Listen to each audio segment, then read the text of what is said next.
สอนแบ่งปันวิธีสร้างแพทเทิร์นแขนเสื้อเบื้องต้นแขนเสื้อพื้นฐานการสร้างแขนเสื้อเบื้องต้นเราจะสร้างแขนเสื้อเอาไว้สำหรับดัดแปลงเป็นแขนเสื้อรูปทรงแบบต่างๆดังนั้นในคลิปวิดีโอนี้ก็จะพาเพื่อนๆสร้างแพทเทิร์นแขนเสื้อ2แบบนะคะแบบที่1คือการสร้างแพทเทิร์นแขนเวลาเราสร้างแพทเทิร์นแขนเสื้อเสร็จแล้วเรียบร้อยตัวหัวแขนจะเหลือจากตัวเสื้อที่เราสร้างประมาณ 3-4 เซนหรือ5เซนจะเป็นเรื่องปกติเพราะว่าเวลาเราสร้างแขนเสื้อเสร็จเวลาเราไปเข้ากับแขนตัวเสื้อจะมีการเดินเส้นอีทหัวแขนสำหรับช่างที่ชำนาญงานแล้วจะไม่มีปัญหาเรื่องนี้การเข้าหัวแขนแต่ปัญหาสำหรับเพื่อนๆมือใหม่ที่เข้าแขนเสื้อยังไม่เก่งเวลาเดินเส้นอีทหัวแขนก็จะยังเป็นจิต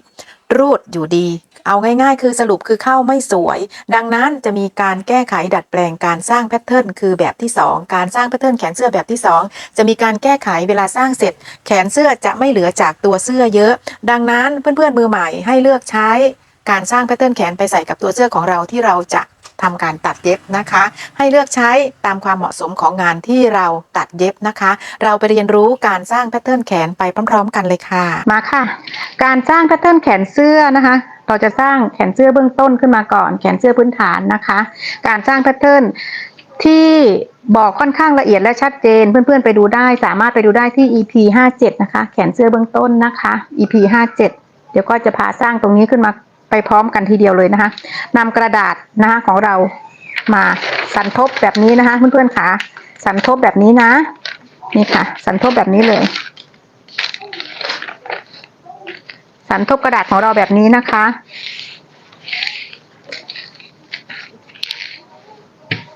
พอเราสันทบกระดาษของเราเสร็จแล้วเรียบร้อยนะคะเพื่อนๆค่ะนำรอบรักแร้ของ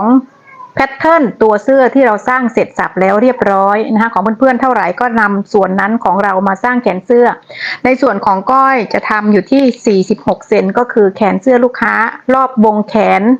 ของแพทเทิร์นเสื้อที่เราสร้างเสร็จแล้วเรียบร้อยนะคะ46ของเพื่อนๆเท่าไหร่ก็นำตัวเลขของเพื่อนๆตัวนั้นมาสร้างนะคะของก้อย46เซน46เซนเราจะนำตัวเลขตัวนี้มาสร้างแขนเสื้อนะคะแขนเสื้อเบื้องต้นก่อนตัวนี้จะเป็นแขนเสื้อเบื้องต้นวัดจากริมกระดาษขวามือเราสันทบกระดาษแบบนี้นะคะแบบนี้นะจากขวามือเรานะคะวัดลงมา1 นิ้วครึ่งพอประมาณเป็นเส้นนำทางไว้ก่อนนะคะแบบนี้นะคะหลังจากนั้นนะคะเพื่อนขาวัดจากจุดที่เราขีดเส้นตรงนี้เรียกว่าจุดที่1นะเราตั้งตัวเลขเอาไว้ก่อนนะคะเราจะได้ไม่งงนะจากจุดที่1นะคะเพื่อนขาวัดลงมา8 นิ้วครึ่ง8 นิ้วครึ่งนี่คือตัวเลขมาตรฐานไซส์เล็กไซส์ใหญ่วัดลงมา8 นิ้วครึ่งเลยนะคะจุดเอาไว้นะคะ8 นิ้วครึ่งนะคะ8 นิ้วครึ่งค่ะพอได้8 นิ้วครึ่งเสร็จแล้วนะคะเพื่อนๆค่ะเราตีฉากออกไปแบบนี้นะนี่ค่ะตีเส้นฉากออกไปให้เกิดเส้นลักษณะนี้นะคะตีเส้นฉากออกไปให้เกิดเส้นลักษณะนี้หลังจากนั้นจากสันทบกระดาษหน้าตัวเราตรงนี้นะคะเพื่อนๆมัดออกไป8 นิ้วนะคะ8 นิ้วค่ะติ๊กจะเกิดเส้นลักษณะนี้นะคะหลังจากนั้นให้โยงจากมุมกระดาษตรงจุดที่1ที่เรากำหนดเอาไว้หาจุดที่เราวัดออกมา8 นิ้วนะคะตีเส้นแบบนี้เราจะได้เส้นรูปทรงลักษณะทรงสามเหลี่ยมนะหลังจากนั้นรอบรักแร้ของเราของตัวเสื้อของเราของก้อยเมื่อกี้ที่ก้อยกำหนดขึ้นมาก็คือ46เซนของเพื่อนๆเท่าไหร่ใช้ตัวเลขของเรานำรอบรักแร้ของตัวเสื้อของเราที่เราสร้างแพทเทิร์นเสร็จนะคะมาสร้างแพทเทิร์นของก้อย46เซนนำเลข46เซนหาร2นะคะ46เซนหาร2ได้เท่าไหร่เดี๋ยวเราวัดออกไปเลยนะคะเดี๋ยวก้อยขออนุญาตนะคะทบสายวัดแบบนี้เลยก้อยจะไปช้าๆนะคะมือใหม่จะได้ไม่งงนะคะ46เซนแล้วก็ทบสายวัดแบบนี้เลยของเพื่อนๆตัวเลขตัวไหนก็ทำแบบนี้นะคะได้23เซน46หาร2ได้23เซนค่ะวัดจากจุดที่1วัดลงไปเท่ากับรอบรักแร้ที่เราหาร2ได้นะคะติ๊กแบบนี้นะคะพอเราติ๊กเสร็จ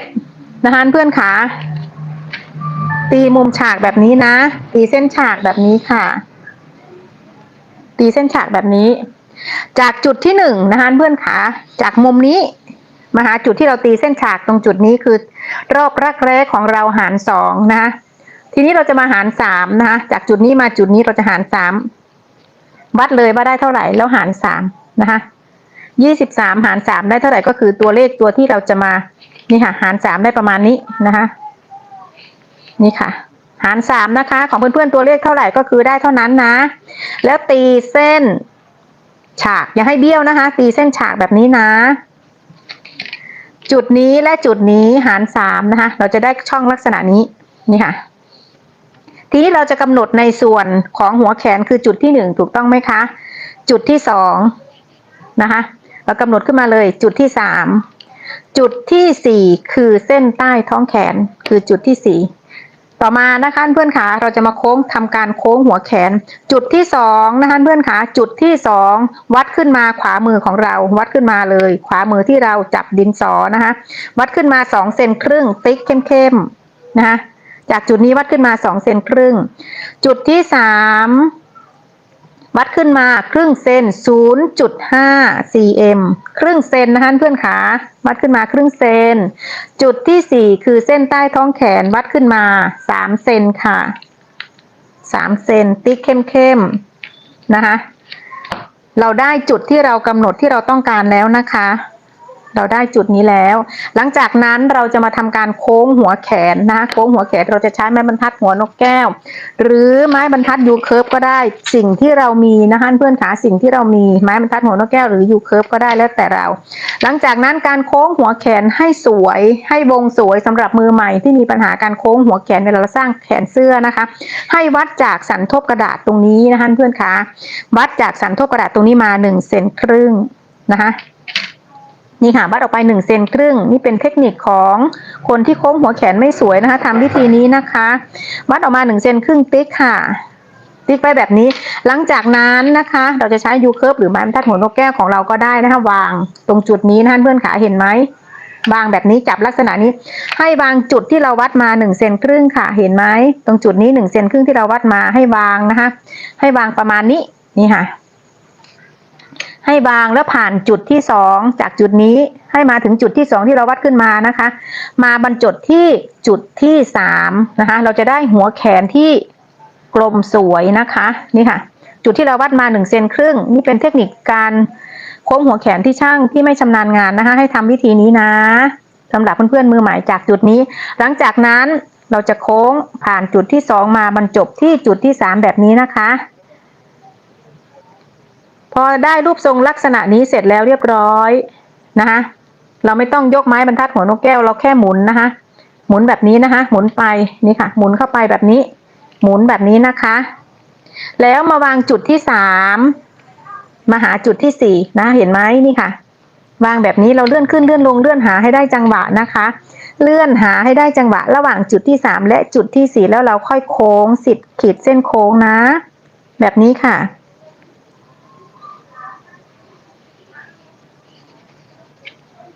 เรียบร้อยค่ะเราจะได้หัวแขนที่โค้งกลมสวยนะคะหลังจากนั้นนะคะเพื่อนๆค่ะในส่วนของแขนเสื้อนะในส่วนของแขนเสื้อตรงนี้เรากำหนดเลยค่ะว่าเราต้องการแขนเสื้อยาวเท่าไหร่เราก็วัดจากจุดที่1ก็คือจำนวนแขนยาวที่เราต้องการนะคะวัดมาเลยค่ะตัวนี้ก็จะกำหนดอยู่ที่30 เซนนะคะประมาณ12 นิ้วประมาณนี้แค่คร่าวๆนะคะก็จะกำหนดคร่าวๆแค่นั้นเองแค่จะหาในส่วนของความยาวของแขนนี่เป็นแขนเบื้องต้นนะคะขีดเส้นค่ะพอเราขีดเส้นแล้วเรียบร้อยในส่วนของปลายแขนเราวัดมาเท่าไหร่เราก็วัดออกไปเลยในส่วนของปลายแขนนี่นะอันนี้เอาวัดพอสังเกตนะคะคร่าวๆนะนี่ค่ะส่วนนี้รอบข้อศอกประมาณนี้นะคะของเพื่อนๆเท่าไหร่ก็ใช้ตัวเลขเท่านั้นของก้อย33 เซนนะคะเพื่อนค่ะ33 เซนแล้วก็หาร2นะคะปลายแขนหาร2ได้เท่าไหร่เราก็วัดจากสันทบกระดาษนะคะนี่ค่ะครึ่งหนึ่งค่ะใช้หาร2ติ๊กนะคะพอติ๊กเสร็จเราจะล่างจากจุดที่4นะคะมาหาจุดที่ปลายแขนที่เรากำหนดเมื่อกี้นะคะตีเลยค่ะหลังจากนั้นนะคะเราจะกดรอยในส่วนของตรงที่เราร่างหัวแขนขึ้นมานะคะจุดที่1ผ่านจุดที่2จุดที่3จุดที่4และเส้นใต้ท้องแขน และปลายแขนออกไปนะคะร่างขึ้นมาเลยค่ะคลิปนี้ค่อนข้างละเอียดนะคะจุดที่2ขีดตัดแบบนี้นะคะตามเส้นที่เราร่างนะคะจุดที่3ด้วยนะคะหลังจากนั้นเราจะคลี่กระดาษออกไปนะคะตรงสันทบกระดาษก็คือขออนุญาตหมุนกระดาษนะคะก็คือเส้นกลางแขนนะคะนี่เลยตีเข้มๆแบบนี้นะคะในส่วนของที่เรากดรอยออกไปเพื่อนๆอาจจะมองไม่เห็นนะคะเพราะว่าของก้อนมันจะเป็นปรุไข่ปลานะคะตีเส้นแบบนี้นะคะในส่วนของปลายแขนค่ะแบบนี้เลยจุดที่2ที่เราร่างออกไปนะคะจุดที่2นี่ก็คือเส้นจุดที่เราร่างออกไปตรงจุดนี้จุดที่3นะคะคือเส้นนี้นะคะจุดนี้จุดที่เราโค้งหัวแขนตรงนี้1 เซนครึ่งถูกต้องไหมคะตรงจุดนี้นี่ค่ะนี่ค่ะอันนี้คือร่างเบาๆคือส่วนที่เรากลิ้งออกมานะคะเราร่างขึ้นมาก่อนนะคะเบาๆนี่ค่ะแบบนี้เราก็จะได้เต็มแผ่นในจุดที่2ส่วนที่2เขียนเอาไว้นะคะเพื่อนขาจุดที่3แขนเราจะทำในส่วนของชิ้นหน้าจะต้องเว้ากว่าแขนชิ้นหลังฝั่งนี้คือแขนหลังนะคะแขนด้านหลังด้านหน้าฝั่งนี้ดังนั้นจากจุดที่2ที่เราร่างจุดไขมาขึ้นมาตรงจุดนี้เราจะวัดลงมาครึ่งเซนค่ะวัดลงมาครึ่งเซนเลยค่ะตรงจุดที่2วัดลงมาครึ่งเซนค่ะ 0.5 จุดที่3ก็เช่นกัน 0.5 หลังจากนั้นเราจะโค้งหัวแขนใหม่นะคะในส่วนของชิ้นหน้าเราจะโค้งหัวแขนใหม่ให้วางตรงจุดนี้นะคะเห็นไหมเอ่ยจุดที่เราวัดจากหัวแขนมาตรงนี้1 เซนครึ่งวางนะคะวางแบบนี้แล้วโค้งมาบรรจบที่เราวัดลงมา 0.5 เซนนะคะแบบนี้เราค่อยๆไปนะคะค่อยๆมือเรานะคะค่อยๆตวัดหัวนกแก้วนะนี่ค่ะแบบนี้นี่ค่ะโค้งแบบนี้นี่ค่ะมาหาจุดที่เราวัดลงมา 0.5 หมุนไม้บรรทัดหัวนกแก้วแบบนี้นะคะแล้วมาวางตรงจุดใต้เส้นท้องแขนแล้วมาวางให้บรรจบตรงจุดที่3นะแบบนี้ค่ะคิดเลยนะคะแบบนี้นะนี่ค่ะเราจะได้แขนชิ้นหน้าแขนหน้าที่เว้ากว่าชิ้นหลังตรงจุดที่เราร่างไข่ปลาตรงนี้คือเส้นด้านหลังตรงนี้เราไม่เอานะคะกากบาททิ้งเราโค้งหัวแขนเห็นไหมคะตรงที่เราวัดขึ้นมา1 เซนครึ่งตรงจุดนี้ตรงแขนตรงเนี้ยมันจะโค้งสวยสำหรับเพื่อนๆมือใหม่นะคะที่โค้งหัวแขนไม่ค่อยแม่นนะคะสำหรับมือใหม่ใช้วิธีนี้นะคะก็คือวัดจากเส้นกลางแขนตรงนี้ออกมา1 เซนครึ่งแล้วเราค่อยโค้งนะตรงจุดนี้การสร้างแขนวิธีนี้นะคะแขนเสื้อจากจุดรอบวงแขนเสื้อตรงนี้จะเหลือจากตัวเสื้อของเรา 4-5 เซนเป็นเรื่องปกตินะคะเป็นเรื่องปกติรอบวงแขนของเราตัวเสื้อจะ46 เซนใช่ไหมคะของก้อย46 เซนของเพื่อนๆเท่าไหร่ก็คือเท่านั้น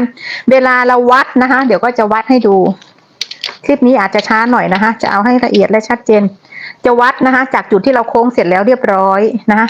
หลักเส้นหลักของตัวเสื้อรอบวงแขนของเราคือ46 เซนนะคะวัดเลยวัดว่าได้เท่าไหร่นะคะของก้อยได้49 เซนจะเกินจากเส้น46 เซนไป3นะคะไป3 เซนหรือบางครั้งเวลาเราสร้างแขนเสื้อก็จะเกินไปประมาณ 4-5 เซนตรงนี้นะคะเพื่อนๆค่ะเป็นเรื่องปกติเพราะว่าแขนเสื้อเบื้องต้นตรงนี้เวลาเราไปเข้าแขนนะคะเวลาเราไปเข้าแขนเสื้อจะมีการเดินเส้นอีทหัวแขนนะคะ3 เส้นเอาง่ายๆก็คือเดินรูดหายเวลาเราไปเข้าแขนเสื้อกับตัวเสื้อแล้วแขนเสื้อเขาจะกลมสวยฉะนั้นสำหรับเพื่อนๆช่างที่ชำนาญงานแล้วการอีทหัวแขนตรงนี้มันไม่ใช่เรื่องยากนะคะเวลาอีทหัวแขนเข้าแขนเสื้อเสร็จเราไปหนุนฟองน้ำแขนเสื้อจะกลมสวยมากการเข้าแขนเสื้อสูตรนี้นะคะเพื่อนๆค่ะ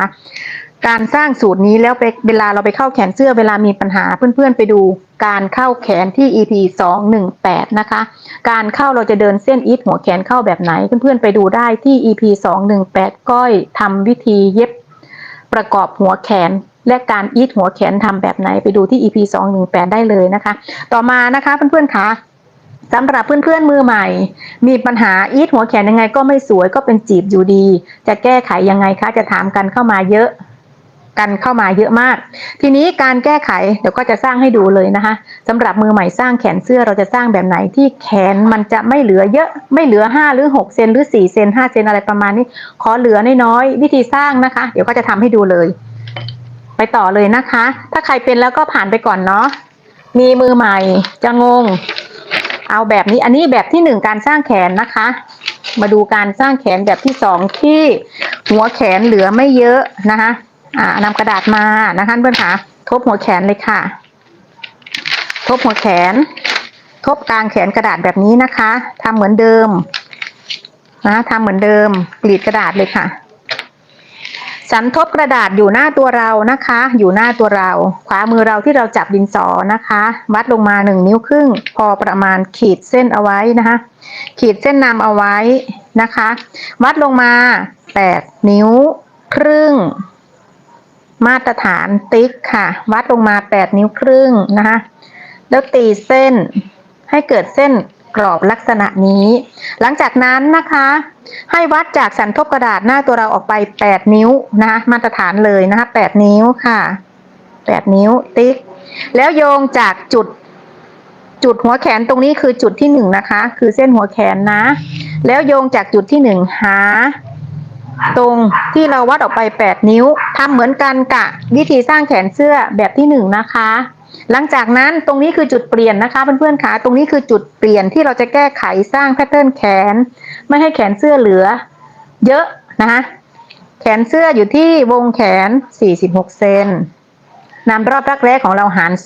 2 46หาร2นะคะได้23เซนถูกต้องไหมคะของเพื่อนๆได้เท่าไหร่ก็คือตัวเลขของเรา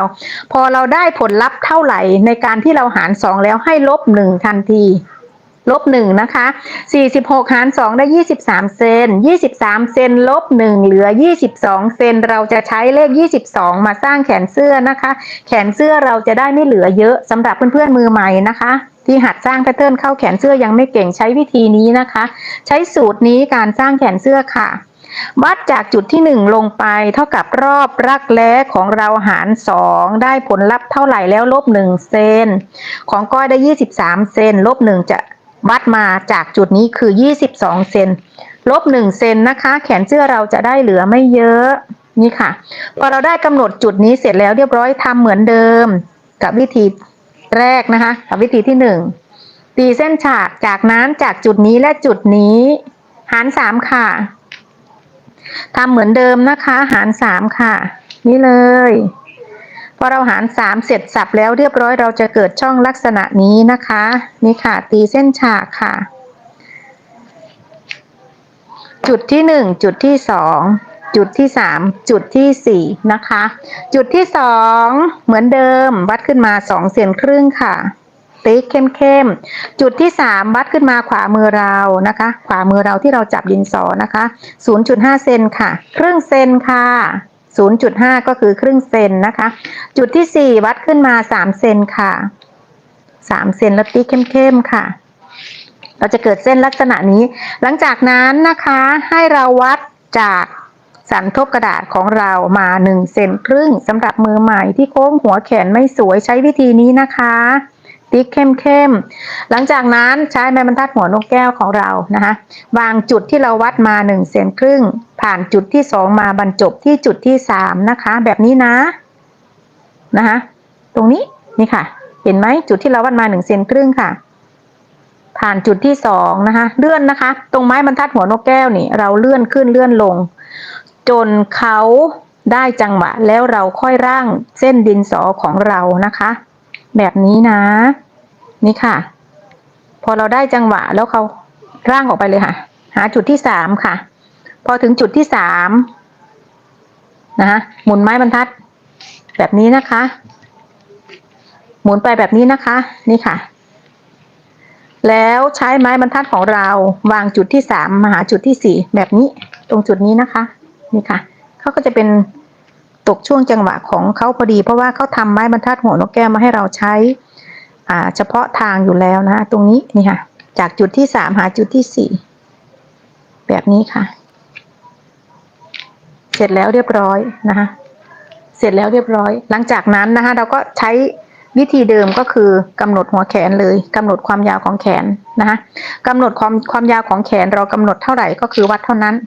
ตัวนี้แขนเสื้อตัวนี้ก็จะทำเป็นแขนตุ๊กตาแพทเทิร์นนี้เลยนะคะดังนั้นก็จะกำหนดความยาวของแขนไปเลยนะคะแขนยาวอยู่ที่ข้อศอกนะคะของก้อยตรงนี้เพื่อนๆดูเป็นหลักนิ้วนะคะมองเห็นไหมเอ่ยก็จะใช้อยู่ที่10 นิ้วนะคะตรงนี้10 นิ้วนะคะของเพื่อนๆเท่าไหร่ก็คือเท่านั้นนะแขนตุ๊กตาพองบนพองล่างแบบมีขอบแขนแต่ไม่ติดประดุมนะคะติ๊กนี่ค่ะพอเราได้ความยาวของแขนเสื้อเสร็จแล้วเรียบร้อยนะคะเพื่อนคะนี่ค่ะตีเส้นฉากออกไปค่ะนี่คือความยาวของแขนต่อมาแขนตุ๊กตาที่มีขอบแขนนะคะเราจะวัดพอดีตรงนี้พอดีณที่นี้หมายถึงเราสามารถถอดออกได้และสวมใส่แบบสบายแบบเราไม่ผ่าท้องแขนนะคะคือตรงนี้แขนเสื้อจะอยู่ตรงนี้นะคะนี่ค่ะเราสวมได้ถอดได้แบบไม่ต้องติดกระดุมและไม่ผ่าของก้อยรอบปลายแขนตรงนี้นะคะของเพื่อนๆเท่าไหร่ก็คือเท่านั้นของก้อย11 นิ้ว11 นิ้วนะคะอันนี้ใช้แขนจริงนะคะจดเอาเลขเอาไว้11 นิ้วเราก็หาร2นะคะ11 นิ้วหาร2ก็จะได้อยู่ที่5 นิ้วครึ่งนะคะของเพื่อนๆเท่าไหร่ใช้ตัวเลขของเรานะคะ5 นิ้วครึ่งเราก็วัดจากสันทบกระดาษออกไป5 นิ้วครึ่งแบบนี้ค่ะนี่เลยติ๊กนะคะตีจากจุดที่4มาแขนก็จะสอบแบบนี้นะคะนี่เลยหลังจากนั้นนะคะเพื่อนๆขากดรอย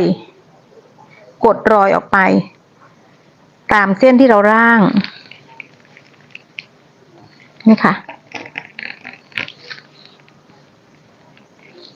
ทุกส่วนนะคะนี่เลยกดแบบนี้นะคะกดออกไปเลยตามเส้นที่เราขีดนะคะแขนยาวแขนกว้างจุดที่2ด้วยนะคะจุดที่2ด้วยค่ะจุดที่3ด้วยค่ะกลางแพทเทิร์นออกมานะคะจุดสันทบกระดาษคือเส้นกลางแขนของเรานะคะนี่ค่ะเส้นใต้ท้องแขนนี่ค่ะเส้นปลายแขนนี่ค่ะ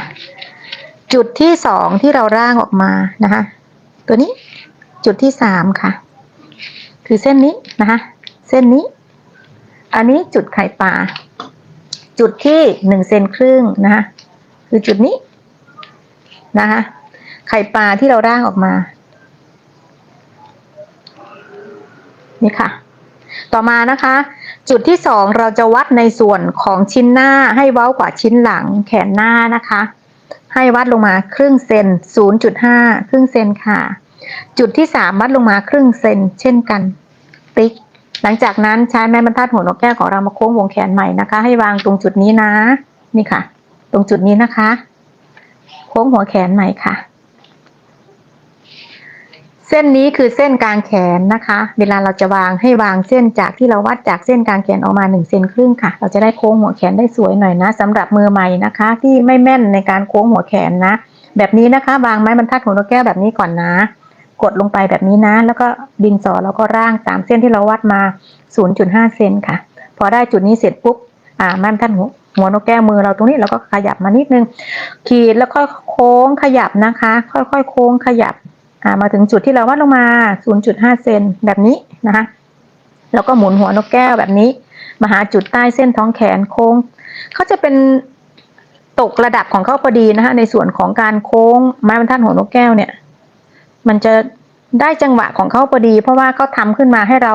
ใช้ในจุดเป็นสัดส่วนของการสร้างแพทเทิร์นเป็นโดยเฉพาะอยู่แล้วนะคะตรงนี้มันก็จะสะดวกสบายหน่อยนะคะเสร็จแล้วเรียบร้อยเราก็จะได้ในส่วนของแขนเสื้อตรงนี้คือแขนเสื้อเบื้องต้นแขนเสื้อพื้นฐานนะคะการที่เราโค้งวงแขนเสร็จแล้วเรียบร้อยนี่คือการแก้ไขแขนเสื้อเบื้องต้นที่มือใหม่มีปัญหาการเข้าแขนเสื้อนะคะต่อมาเราจะมาเช็คในส่วนของแขน รอบวงแขนของเรารอบรักแร้ของเราคือ46เซนเราจะเช็คก่อนว่าเขาเกินไปเท่าไหร่ตัวนี้วิธีที่2นี้สูตรนี้คือการแก้ไขจะเหลือน้อยกว่าวิธีแรกนะคะเช็คเลยนะคะ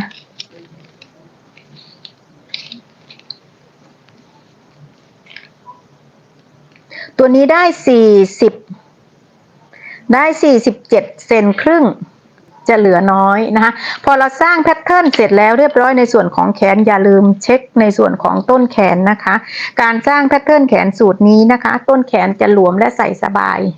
ปัญหาต้นแขนปิดจะไม่เกิดจากการสร้างแพทเทิร์นสูตรนี้นะคะทีนี้ต่อมาเพื่อนๆมือใหม่จะถามนะคะระหว่างสร้างแพทเทิร์นแขนเสื้อวิธีที่1โดยที่เราหารรอบรักแร้เสร็จแล้วเราไม่ต้องลบเนี่ยวิธีนี้กับวิธีที่เราหารรักแร้แล้วเราลบ1เราได้ผลลัพธ์เท่าไหร่แล้วเราลบ1เซน2วิธีนี้อันไหนดีกว่ากันนะคะให้เพื่อนๆเลือกใช้งานตามที่เราถนัดคือเราเย็บยังไม่เก่งเข้าหัวแขนยังไม่เก่งสำหรับมือใหม่ใช้วิธีที่2นะคะคือการสร้างแพทเทิร์นแขนวิธีที่2ก็คือผลลัพธ์ของรักแร้ที่เราหาร2ได้เท่าไหร่แล้วนำมาลบ1เซนนะแต่ถ้าเพื่อนๆส่วนตัวก้อยหรือช่างที่เก่งแล้วชำนาญงานแล้วในการเข้าแขนเสื้อ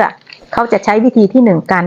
เพราะว่าการสร้างแพทเทิร์นแขนที่เหลือเยอะเวลาเราไปเข้าแขนการเดินเส้นอีทหัวแขนเข้าแขนเสื้อหัวแขนเสื้อจะกลมสวยแต่ถ้าเราเหลือไม่เยอะเนื้อที่ของผ้าเหลือไม่เยอะเวลาเราไปเข้าแขนเสื้อมันจะตรึงมันจะไม่ค่อยสวยนะคะอันนี้เพื่อนๆให้เลือกใช้ตามงานที่เราถนัดก็ไปต่อนะคะก็จะพาเพื่อนๆสร้างแพทเทิร์นแขนตุ๊กตาก่อนที่เราจะสร้างแพทเทิร์นแขนตุ๊กตาเราจะต้องร่างแพทเทิร์นพื้นฐานขึ้นมาตรงนี้ก่อนคือแขนเสื้อเบื้องต้นก็จะใช้แขนตัวนี้ใช้สร้างแพทเทิร์นเลยนะคะไปต่อเลยค่ะ